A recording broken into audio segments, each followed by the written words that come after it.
Hola, ¿cómo está? Mi nombre es Miguel Ángel Sosa, soy miembro de la Iglesia de Cristo, la única iglesia verdadera.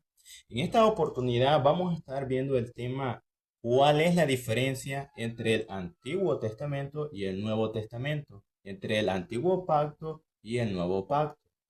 A menudo las personas creen que el Nuevo Testamento es la continuación del Antiguo Testamento, pero vamos a estar viendo bíblicamente en esta oportunidad que no es cierto. Vamos a estar viendo y probando bíblicamente que el Nuevo Testamento viene a ocupar el lugar del Antiguo Testamento.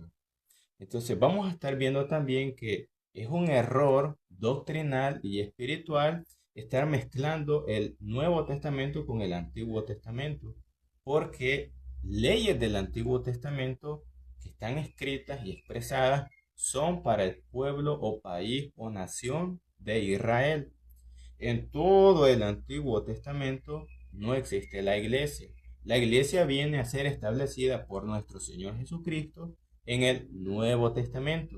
Y las leyes y mandamientos que encontramos en el Nuevo Testamento son para la iglesia. Entonces son dos cosas diferentes. No podemos aplicarle leyes a la iglesia que no son para la iglesia. Entonces vamos a estar viendo en esta oportunidad este tema que les va a ayudar mucho y es lo que se espera, es el propósito de este tipo de contenido, que ustedes conozcan las verdades bíblicas para que salgan de los errores religiosos. Bueno, el primer pasaje de este video lo encontramos en Deuteronomio capítulo 4 pasaje 8 en el Antiguo Testamento. Este pasaje dice lo siguiente. Deuteronomio 4:8. ¿Y qué nación grande hay que tenga estatutos y juicios justos como es toda esta ley que yo pongo hoy delante de vosotros? Entonces Dios pregunta, ¿qué nación grande hay? No había otra nación en el Antiguo Testamento que tuviera la ley de Dios. La ley de Dios fue dada única y exclusivamente para el pueblo de Israel, el país o nación de Israel. Otro pasaje que nos ayuda a ver esta verdad lo hallamos en el Salmo 147, pasaje 19 y pasaje 20. Dice la cita, dice, he manifestado, ha manifestado sus palabras a Jacob, sus estatutos y sus juicios a Israel. Pasaje 20 dice, no ha hecho así con ninguna otra de las naciones, y en cuanto a sus juicios, no los conocieron. Aleluya.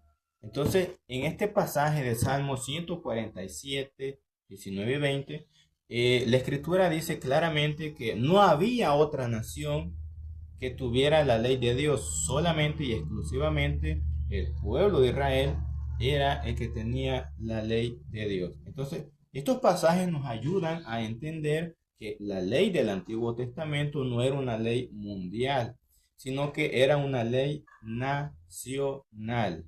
Por eso que los demás países, Egipto, Babilonia y todos los demás países, no tenían la ley de Dios. Esta ley de Dios estaba únicamente y expresada, como ya lo vimos, ordenada para el pueblo de Israel o el país de Israel.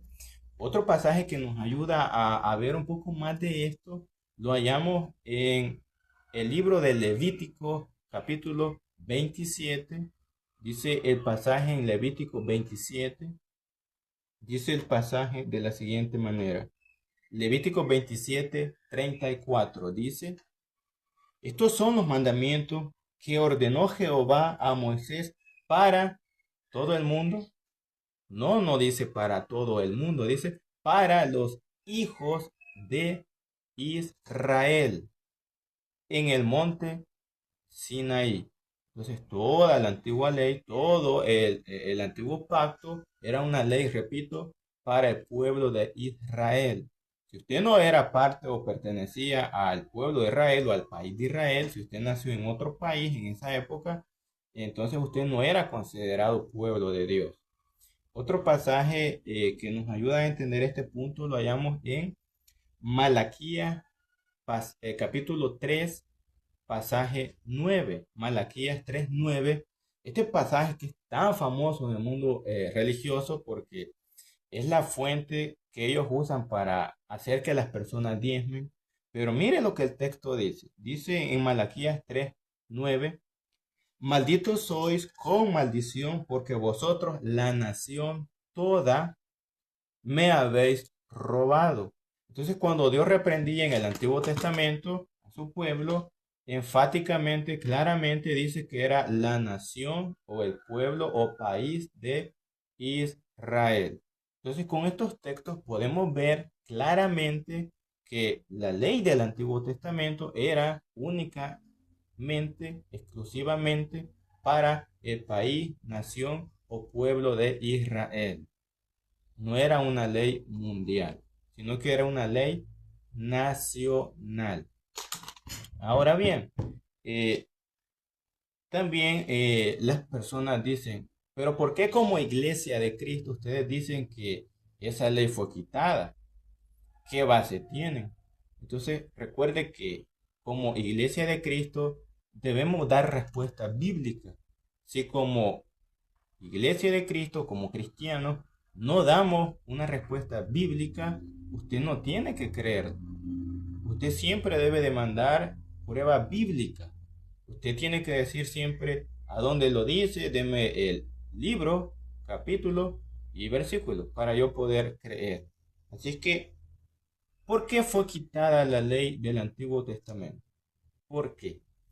Pues el primer mandamiento era, no tendrá dioses ajenos delante de mí. Y esto lo podemos hallar en el libro de Éxodo capítulo 20, pasaje 3. Dice el texto, no tendrá dioses ajenos delante de mí. El primer mandamiento, no tendrá dioses ajenos delante de mí. ¿Y qué hizo el pueblo de Israel?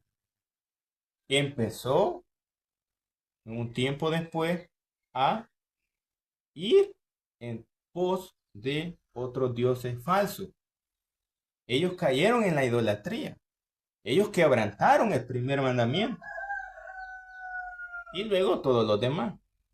Entonces, ellos fueron en pos de dioses ajenos, quebrantando el primer mandamiento. Y esto lo podemos revisar en el libro de Jeremías, capítulo 11, pasaje 10.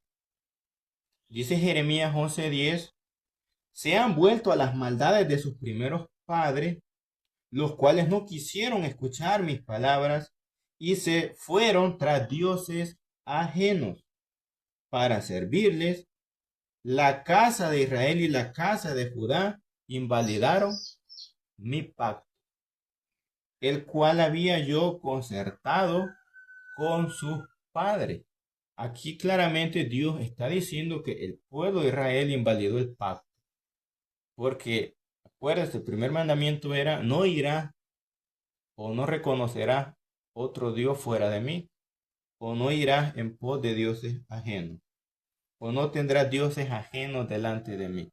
Entonces, y Israel cayó en ese pecado, entre otros más, ¿verdad? Entonces, podemos ver claramente que Dios está diciendo que invalidaron su pacto. Ahora bien, en el libro de Isaías 24, pasaje 5, Isaías capítulo 24, pasaje 5, dice, y la tierra se contaminó bajo sus moradores porque traspasaron las leyes, falsearon el derecho, quebrantaron el pacto sempiterno. Entonces, hermanos y amigos, dice Dios que quebrantaron el pacto sempiterno.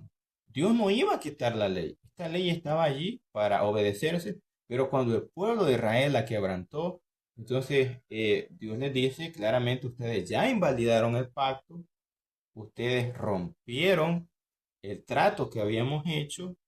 Ahora, ¿cuál fue la actitud de Dios ante este acto? ¿Cuál fue?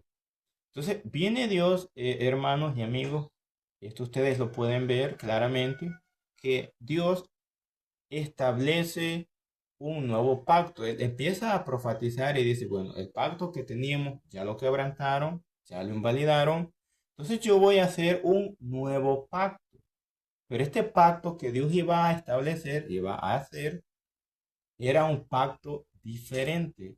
Y esto lo podemos encontrar en el libro de Jeremías, capítulo 31, pasaje 31. Dice en Jeremías 31, dice esta profecía, dice, he aquí que vienen días, dice Jehová, en los cuales haré un nuevo pacto con la casa de Israel y con la casa de Judá. No como el pacto que hice con sus padres el día que tomé su mano para sacarlos de la tierra de Egipto, porque ellos invalidaron mi pacto, aunque fui yo un marido para ellos, dice Jehová. Pero este es el pacto que haré con la casa de Israel después de aquellos días, dice Jehová. Daré mi ley en su mente y la escribiré en su corazón, y yo seré a ellos por Dios y ellos me serán por pueblo. Entonces aquí Dios profetiza que Él va a hacer un nuevo pacto. Ahora bien, esta profecía de Jeremías 31, la podemos ver cumplida en el libro de Hebreos, capítulo 8, pasaje del 8 en adelante. Hebreos 8, del 8 en adelante. Dice el escritor, refiriéndose a esta profecía, dice, porque reprendiéndolo, dice, he aquí vienen días, dice el Señor, en que estableceré con la casa de Israel y la casa de Judá un nuevo pacto. No como el pacto que hice con sus padres el día que los tomé de la mano para sacarlos de la tierra de Egipto, porque ellos no permanecieron en mi pacto, y yo me desentendí de ellos, dice el Señor. Dice el pasaje 10, por lo cual este es el pacto que haré con la casa de Israel. Después de aquellos días, dice el Señor, pondré mis leyes en la mente de ellos y en su corazón la escribiré. Seré a ellos por Dios y ellos me serán por pueblo. Entonces aquí vemos cómo el escritor de los Hebreos retoma la profecía de Jeremías y aquí ya la da por sentada como ya cumplida. Entonces sigue diciendo allí y en Hebreos 8, pasaje 13, sigue diciendo la escritura, dice, al decir nuevo pacto, fíjense bien, al decir nuevo pacto, ha dado por viejo al primero, y lo que se da por viejo y se envejece, está próximo a desaparecer. Entonces, cuando la Biblia establece que hay un nuevo pacto, dice, pues el primero se da por viejo, y si es viejo, pues va a desaparecer. Porque no pueden estar los dos pactos funcionando al mismo tiempo. De eso podemos leer siempre en la carta de Hebreos capítulo 9, pasaje 15, dice la escritura en Hebreos 9:15. Así que por eso es mediador de un nuevo pacto, para que interviniendo muerte para la remisión de las transgresiones que había bajo el primer pacto, los llamados reciban la promesa de la herencia eterna. Pasaje 16. Porque donde hay testamento, es necesario que intervenga muerte del testador, porque el testamento con la muerte se confirma, pues no es válido entre tanto que el testador vive. Entonces podemos ver cómo ya en Hebreos se habla del nuevo pacto que profetizó Jeremías como ya establecido. Ahora, Cristo mismo habla que el sacrificio que Él va a hacer de morir en la cruz es para que el nuevo pacto se establezca. Dice en el libro de Mateo, capítulo 26, pasaje 28, dice la escritura en Mateo 26, 28, dice, porque esto es mi sangre del nuevo pacto que por muchos es derramada para remisión de los pecados. Entonces Cristo dice que el acto de ir a morir en la cruz es para el perdón de pecados, para que el nuevo pacto se establezca. Entonces es lo que como iglesia de Cristo predicamos, para que ustedes puedan conocer lo que la escritura enseña. Ahora, sigue hablando de este tema, la escritura, hay muchos pasajes, obviamente no los vamos a ver todos en esta ocasión, pero por ejemplo, Gálatas 2:21 es claro tocante a este tema y en Gálatas 2:21 dice, no desecho la gracia de Dios, pues si por la ley fuese la justicia, entonces por demás murió Cristo.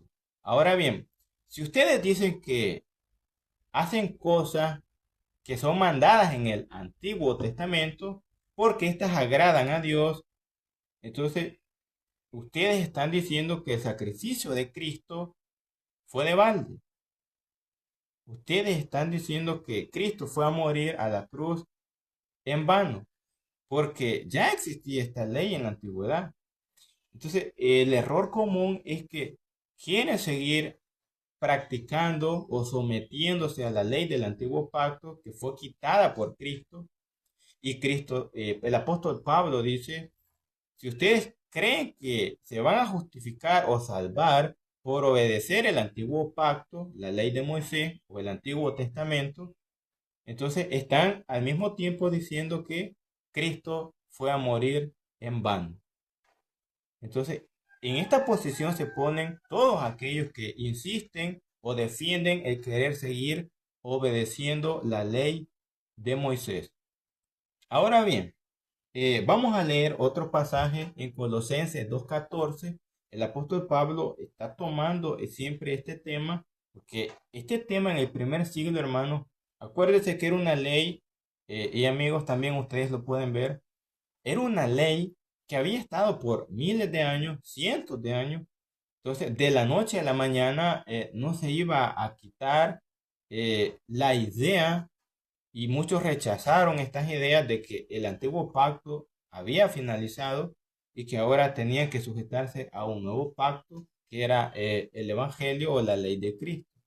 Entonces dice en Colosenses 2:14, el apóstol Pablo habla de este tema y él dice, anulando el acta de los decretos que había contra nosotros que nos era contraria, quitándola de en medio y clavándola en la cruz.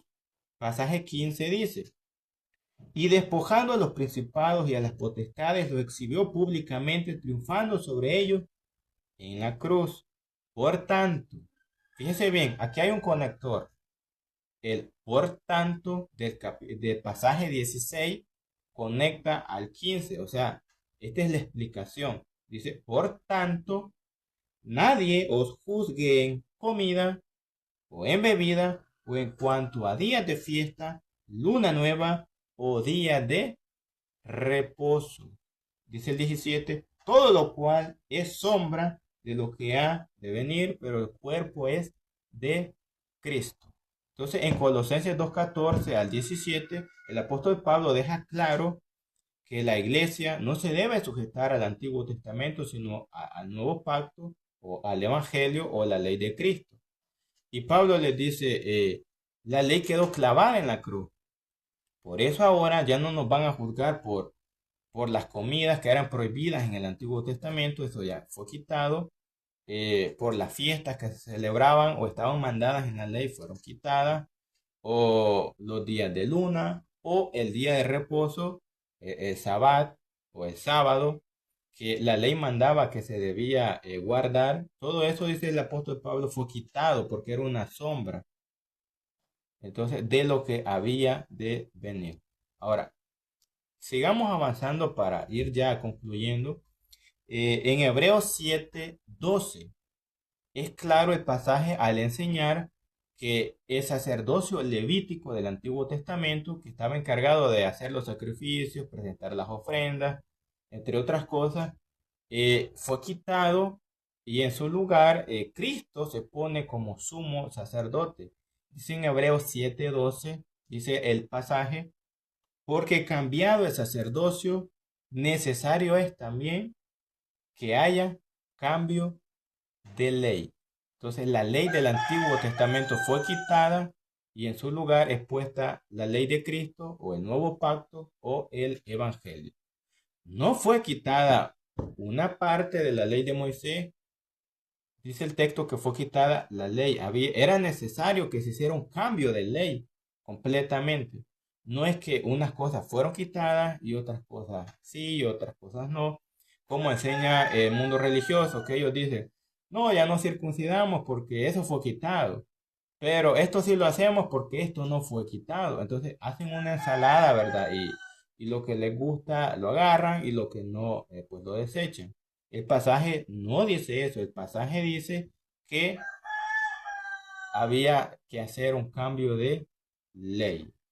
Así es que en Segunda de Corintios capítulo 3 pasaje 14 y 15 el apóstol Pablo es claro al enseñar que hay un problema cuando las personas se quieren sujetar a la ley de Moisés, a la ley del antiguo pacto o al antiguo pacto. Dice en Segunda de Corintios capítulo 3 pasaje 14 y 15, dice lo siguiente, el pasaje lo vamos a leer. Pero el entendimiento de ellos se embotó, porque hasta el día de hoy, cuando leen el antiguo pacto, les queda el mismo velo no descubierto, el cual por Cristo es quitado. Pasaje 15. Y aún hasta el día de hoy, cuando se lee a Moisés, el velo está puesto sobre el corazón de ellos. Pasaje 16. Pero cuando se conviertan al Señor, el velo se quitará. Entonces, ¿qué pasa si seguimos leyendo y obedeciendo la ley de Moisés? Tenemos un velo espiritual puesto que no nos deja ver la verdad de que esta ley fue quitada por Cristo en la cruz. Así es que hasta aquí llegamos. Yo les agradezco por haber visto este contenido completo. Lo que tienen que entender a través de este contenido es lo siguiente. Toda la ley del Antiguo Testamento era una ley nacional, una ley para el pueblo de Israel. En el Antiguo Testamento no existe la iglesia. La iglesia es establecida en el Nuevo Testamento por Cristo. Él dijo, edificaré mi iglesia. Y él va a la cruz para que esta iglesia pudiera ser establecida. Y así aconteció. La ley del Antiguo Testamento era una ley nacional, pero el pueblo de Israel la desobedeció, la quebrantó, y el Señor dice, ustedes quebrantaron mi ley, no la guardaron. Entonces ahora el Señor dijo, voy a hacer un nuevo pacto, pero este pacto iba a ser diferente. Este era un pacto mundial, porque la ley del Nuevo Testamento, el Evangelio, es para todo el mundo. Por eso que Jesús dijo, id y predicad el Evangelio a toda criatura. Él dijo, id por todo el mundo, en Marcos. También en Mateo 28:19 dice, id a ser discípulos a todas las naciones. Entonces, si ustedes se fijan, ahora es una ley mundial. Entonces, yo les agradezco la atención, bendiciones, que el Señor les bendiga.